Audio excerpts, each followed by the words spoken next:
our topic today. Welcome back to the Front Page, Saturday Town Hall edition. And this is brought to you by the great city of Los Angeles, Council President Emeritus Herb Wesson Jr., Community Build Supervisor Mark Ridley Thomas, and the Independent Professionals Association at indiework.org.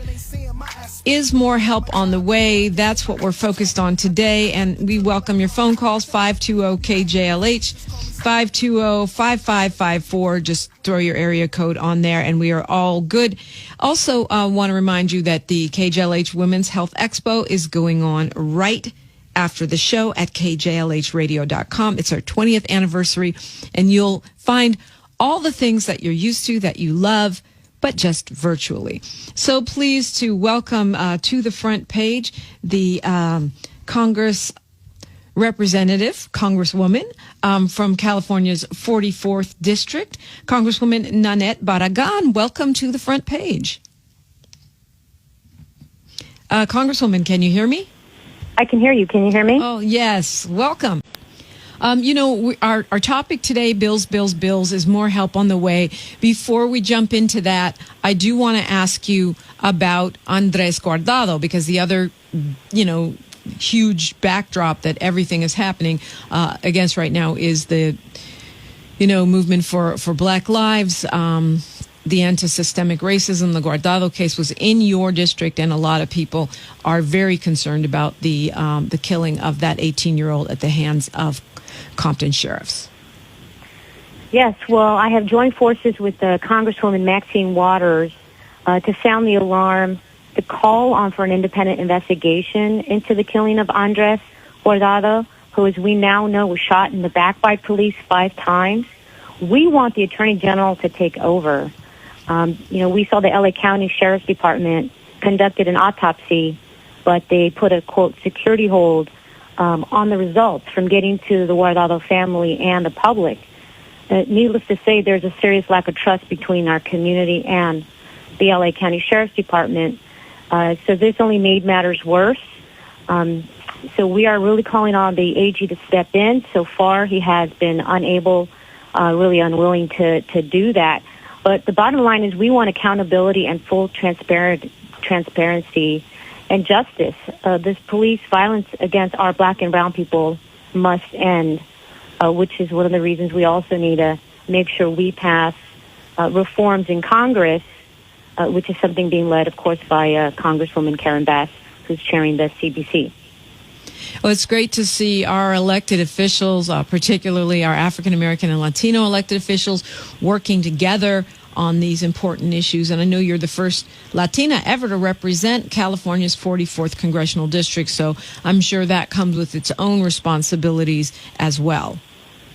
Absolutely. It's a great pride in representing our district, our community, and we are stronger together when you have the Hispanic caucus, the Black caucus, and really the Quad caucus, where all of us who have experienced discrimination are banding together with one voice, because we are more powerful. And it really goes to, as you mentioned, what's happening across the country, calls for ending systematic racism, and we need to continue to do that until we see the end of it.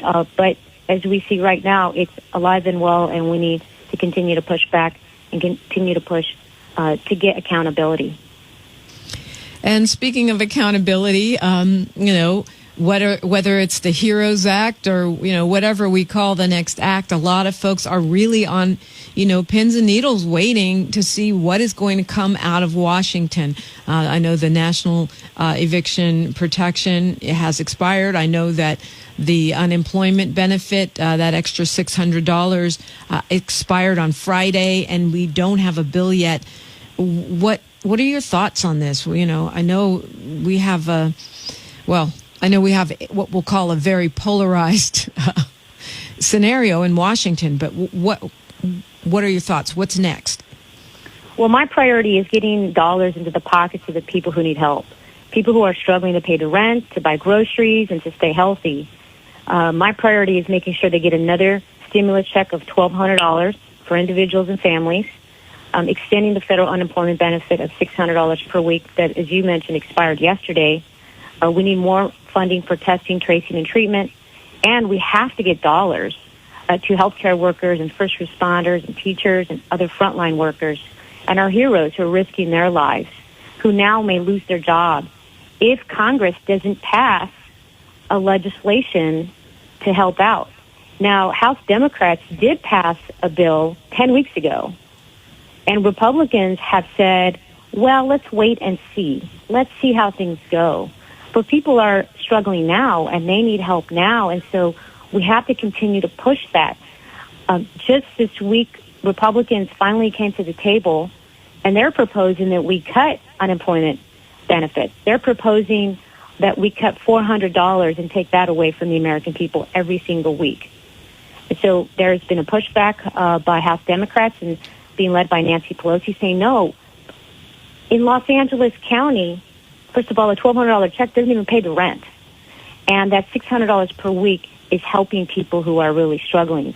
If you cut that to $200 a week, people are going to have a much harder time. And so we heard from the speaker just yesterday that she is continuing to push. She's continuing to see where we can get help for the American people. But Republicans would rather give that money to big banks, big business, and corporations. It's outrageous.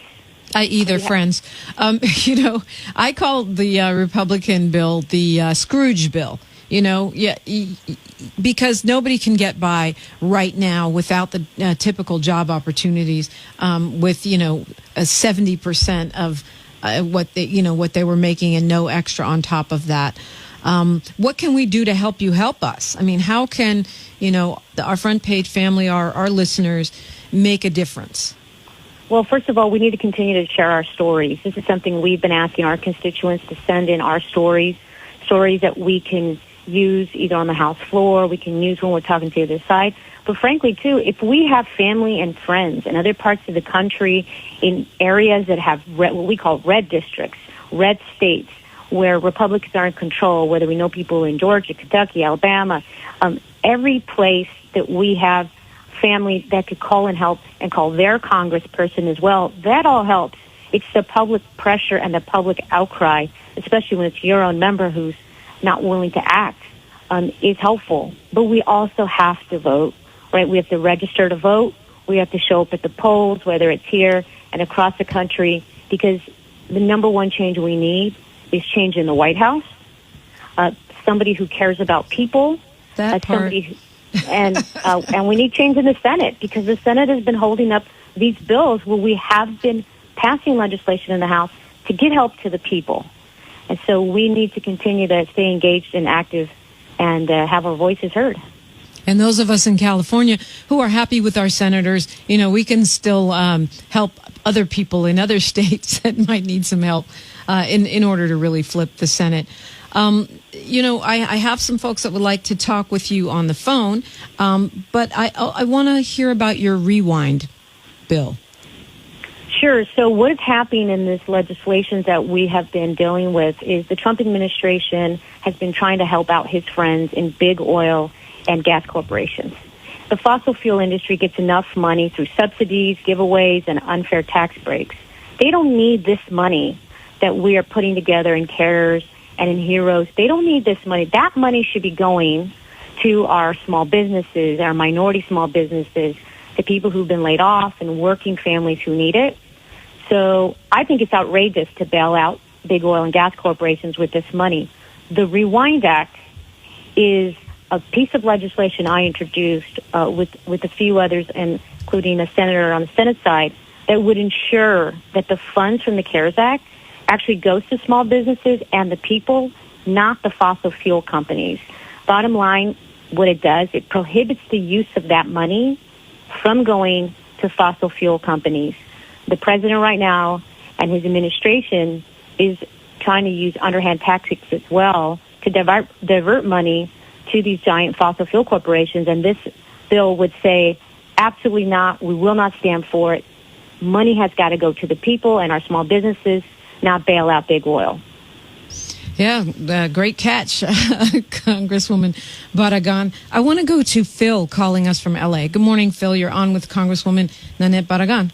Go ahead, please. Phil, you there? I guess we don't have Big Phil. Oh, hello? There Hello? you are. Go ahead, please. Yes, good morning. Good morning. Quick to rise. How you doing, my sister, Lynette? Let me say one thing to you guys. I own property up the street from the new arena they had, a unit, and it's just not all like owner situation. I done seen tenants, I didn't get breaks too. I'm going to pay them rent next month. Next month they don't pay. Stuff like that. I don't mind helping out about the rent situation. And this unemployment thing, like the 600 hours a week. I hear a lot of people brag about, well, I don't have to work this time. They make it back to everybody else. I feel okay, so what's your bottom line, Phil? Because we're tight on time. Well, I'm going to go in. The bottom line is that we got to be more serious and more honest about situations standing in your apartment. Steady crying about I can't pay my rent when you can pay the rent. And I don't mind helping, okay? So I'm going to go land, and you take care of Lynette. You guys take care of God bless. I'm out. That's Congresswoman Nanette Barragán. So what I'll distill from what Big Phil is saying is really we need help for renters, but we also need help for mom and pop landlords. He's the owner of a property in Inglewood, and he wants to help out the tenants, but he also needs help. Absolutely, and this is where our banks they need to step up as well, and we have had the state reach out and work with the banks and making sure that people are able to keep their homes, stay in their homes, and provide some availability of help so that if they're renting out their place and they're not getting paid the rent, that they have another option.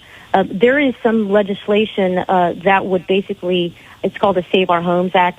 What it would do is says if you're unable to pay the mortgage, then the bank should be able to give you an extension, say like another year, and instead of having you pay it now, you pay it on the end of the loan. So we have to find other ways to be creative and work with banks, and they need to step up and help us get this relief for people so that people do not lose their homes, whether they're living in it themselves or they're using it as rental property. So there is no doubt that the chain works the entire way, and we need to we need to make sure to get that assistance as well. As we know, the eviction moratorium, my understanding is it's pretty much over. It ended at the end of July, and so we now need to look and see what we can do to help people stay in their homes, but also help the landlords, the small landlords who may be renting out a place who are not getting the income. Right. So you're speaking of the national eviction moratorium. We have a county one that goes through September 30th in LA County. And then some cities have their own. And then the state is wrestling with what to do about theirs, which expires in the middle of August. And I can't even keep all these in my head. But right. It would be nice to have national protection. And I'm glad that lawmakers are thinking about what we talked about earlier, refinancing, putting it on the end of the loan. Because guess what? In 3 months, I'm not going to have 3 months mortgage. In a year, I'm not going to have a year mortgage sitting there ready to pay out. So there has to be some either actual payments or refinancing so that we don't end up losing our homes a year from now instead of right now. Absolutely. And this is something it looks like we're in for the long haul. So we have to be creative in our solutions now and make sure that they last and they're not short-term, as you mentioned, 2 or 3 months. Okay, let's go to Paul calling us from L.A. Welcome, Paul. Paul, you're on with Congresswoman Nanette Barragán. Good morning. Okay, we lost Paul. Let's go to Eve from Los Angeles. Hi, Eve. It's your turn. Hi, how are you? Good. What's on your mind? Okay, this was on my mind. I don't have a mortgage, but I am a renter, and I'm on subsidized housing because of my financial crisis that I'm in. And I feel that there needs to be more pressure put on the state and our representatives, because I feel like the state is pretty much being ran on a pyramid scheme. We're in this crisis. So do you have a question, Eve? Because I only have Congresswoman Barragán for a short time. So if you want to give me your theories, I would love to hear from you on a Tuesday or a Friday morning when we have open phones from 4:30 a.m. to 6, and we talk about our own, thoughts on different various things. That's what I'll do. I just wanted to be heard. That's all. All right. Well, we're here for you for that. I don't know, she's talking about, the states stepping up more. And I guess, once again, that's also going to require help from the federal government, Congresswoman Barragán, because we're going to be seeing fiscal crises right on the state and local levels, city levels, if we don't get round 2 of CARES or HEROES or whatever act has to be passed.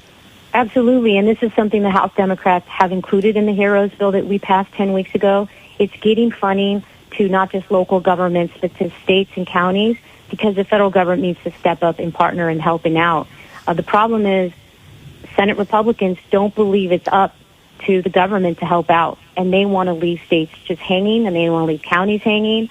And we heard that again this week. They're saying they are not going to provide that funding. Make no mistake, that money goes to help our frontline workers, our healthcare workers, our teachers, our first responders. And so that's another area where there is not agreement, and we have to continue to push because we need to partner and get the state's dollars. Otherwise, what we will see happening is the state will have to start cutting programs and funding critical things that our seniors need, our schools need, and we can't let that happen. Yeah, don't want to see that. Lisa from Linwood, you're on with Congresswoman Barragan on the front page.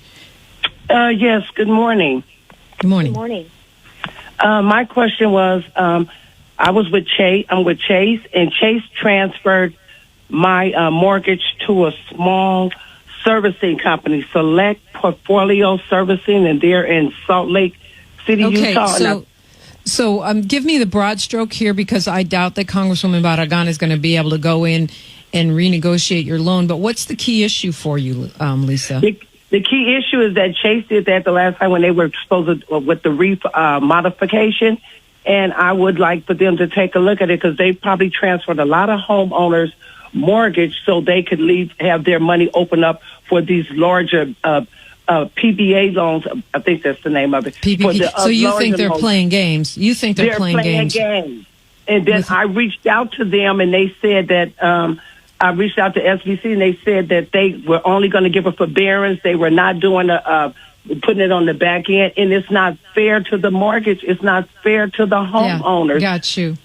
I think you're right. One thing that I'm going to say, Lisa, is that I would suggest that you, in particular, reach out to someone like Vermont Slauson and also the LA Tenants Union, because it sounds like your bank is playing games with you and you need some help. But to the Congresswoman, how do we protect homeowners in these situations? You know, when banks are obviously playing favorites with their friends around the PPP, and small mom and pop landlords are supposed to be able to get those loans. Right. Well, we need, first of all, let me offer my phone number, because we do have caseworkers who will pick up the phone and call and talk to some of the banks or help put some pressure on making sure that people are getting what they're entitled to. And sometimes they're a little more willing to maybe offer something they haven't. So can I start by giving my office number, which is 310-831-1799. 310-831-1799. If you have a caller that wants to call our office and has a specific case, we're happy to look into it.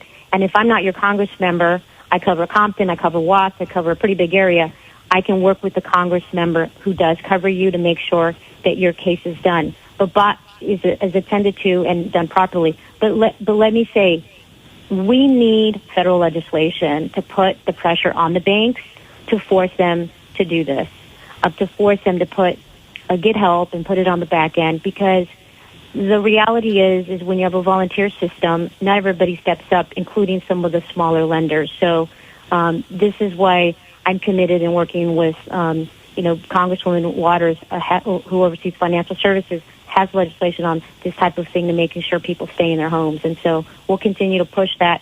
And again, have people call my office. We're happy to take a look at individual cases. Lisa, I hope you got that number, 310-831-1799 for Congresswoman Nanette Barragán, 44th District. That's great that you have caseworkers in there helping constituents.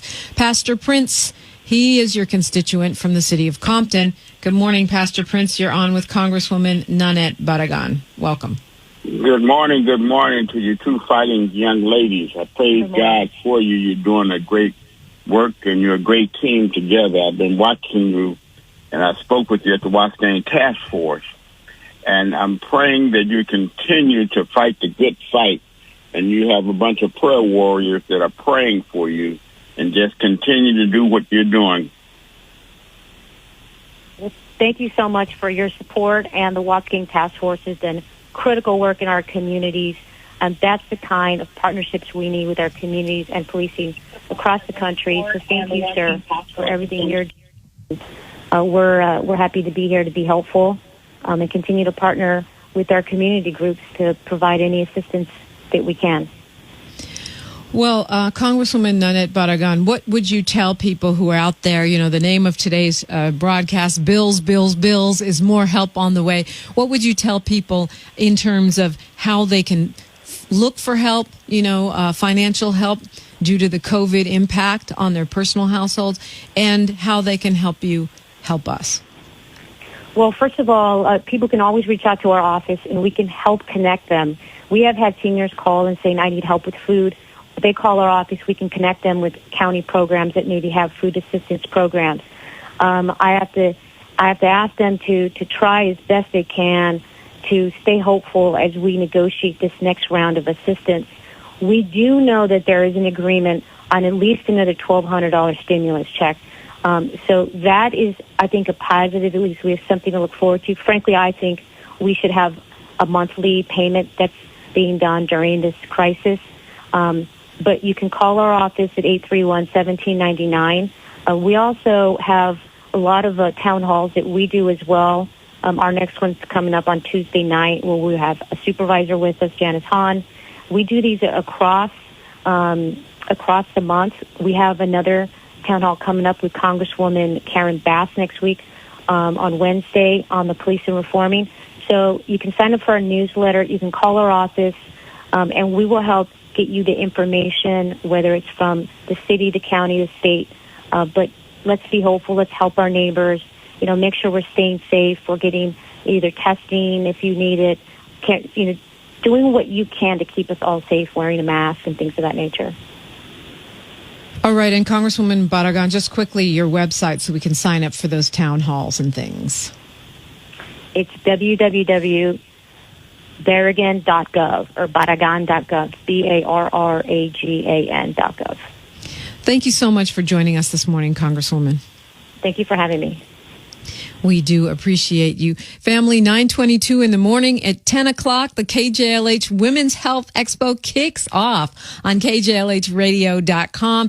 And it is going to be virtual, but it is going to be on point for the 20th anniversary. Hope you will join us. Right now, you are listening to the Front Page Saturday Town Hall Edition, brought to you by the City of Los Angeles, Council President Emeritus Herb Wesson Jr., Community Build Supervisor Mark Ridley Thomas, and the Independent Professionals Association at indiework.org. I'm Dominique DiPrima for Radio Free 102.3 KJLH.